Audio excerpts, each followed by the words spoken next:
man accused of killing an Arvada police officer appears in court for the first time this morning, the charges he faces, and the memorial honoring the fallen officer. Thousands in London are paying their respects as Queen Elizabeth lies in state at Westminster.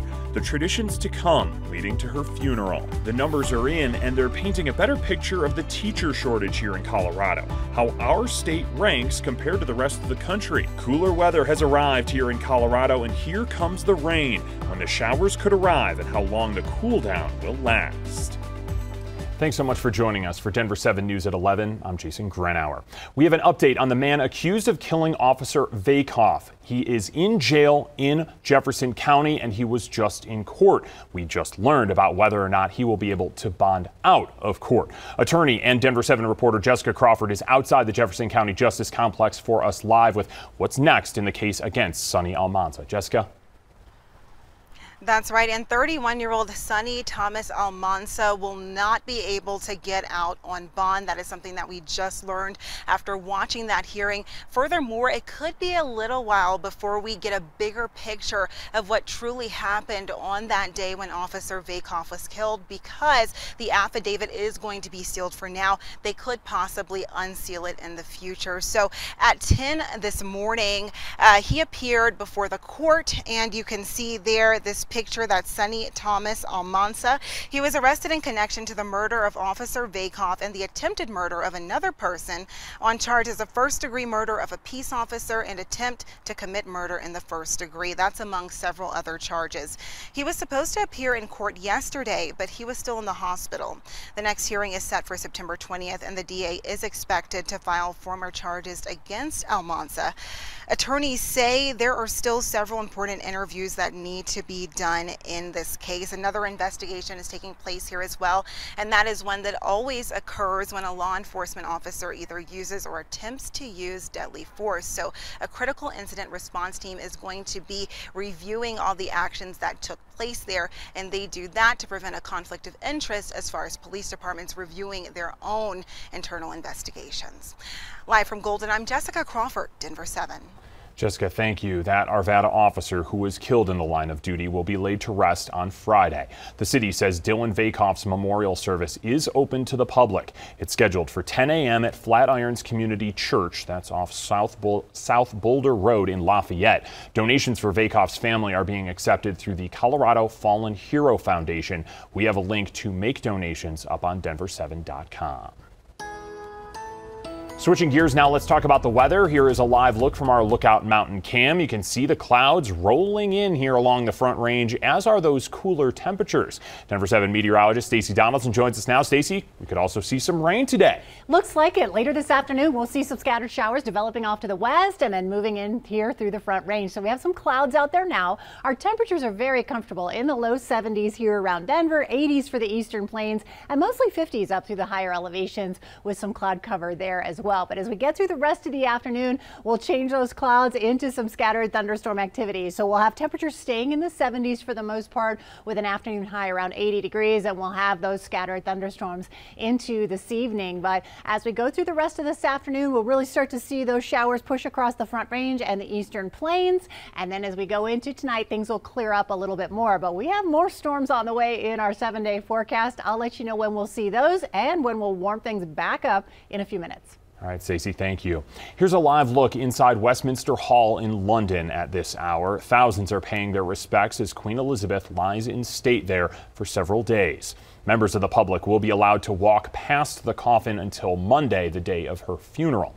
ABC's Faith Abube reports from London.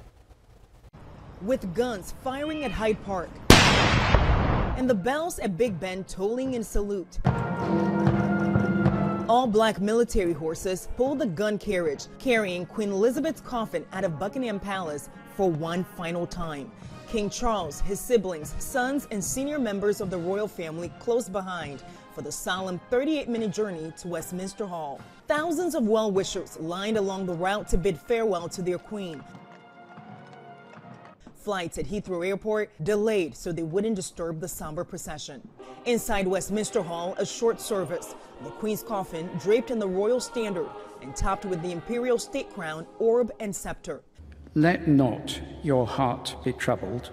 Ye believe in God, Believe also in me. Queen Elizabeth will lie in state here until her funeral on Monday. Mourners will stream inside 24 hours a day for the next 4 days. Overnight, hundreds in the rain, hoping to be among the first inside. She's reigned for 70 years, so 24 hours of rain isn't going to hurt me for a while. Officials say they expect more than 750,000 mourners will wait in long lines, some for up to 30 hours just to try to see the Queen. The long route taking them past some of London's iconic landmarks. It can rain, hail, snow, whatever. It can thunder, lighten, and it doesn't really matter. I'm here to show my respects to the Queen. And only up to 350,000 of mourners waiting in these long lines are actually expected to get inside Westminster Hall to pay their final respect before the funeral on Monday. In London, Faith Abube, ABC News. President Joe Biden will attend the Queen's funeral on Monday, along with many world leaders. Vladimir Putin, however, will not be there. The Kremlin made the announcement earlier today, responding to reports that he wasn't invited to the funeral. Putin did send his condolences to King Charles regarding the passing of his mother.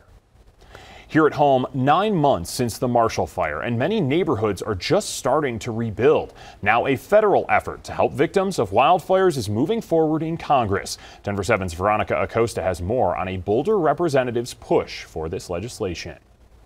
The Wildfire Recovery Act is going to help get resources back into neighborhoods like the one where we are today, the Sagamore neighborhood that was just devastated by that Marshall Fire. And it's going to be able to get resources not only before, during, but also after a destructive wildfire. Just 6 months ago, we actually saw Congressman Neguse walking through this exact neighborhood, looking at what was left of the Marshall Fire. Since hundreds of homes burned in that fire, the representative has called for one thing, that's more resources for those who've been impacted.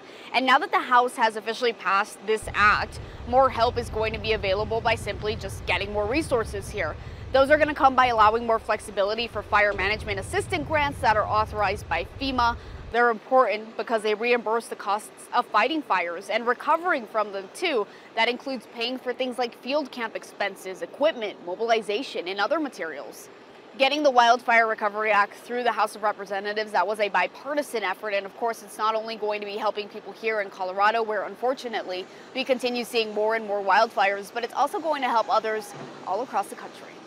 In Superior, Veronica Acosta, Denver 7. New this hour, Pfizer has officially launched its phase 3 trial of the mRNA-based influenza vaccine. The company says the first participants have been dosed, about 25,000 healthy adults 18 years old and older. Pfizer says it's hoping the trial leads to an improved flu vaccine to help battle the burden of that disease. It's time to check your child's vaccination records to make sure they're protected for something we haven't talked about in decades: polio. Because of a case in New York and because it's being found in the wastewater in New York, the World Health Organization has added the U.S. to the list of countries with circulating polio virus.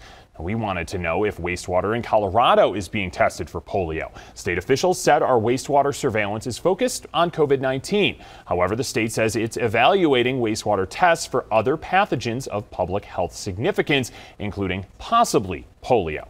Doctors say the best protection is vaccination. Part of the reason we can see emergence of infections that we're not used to seeing is waning immunity or decreased immunity in the community.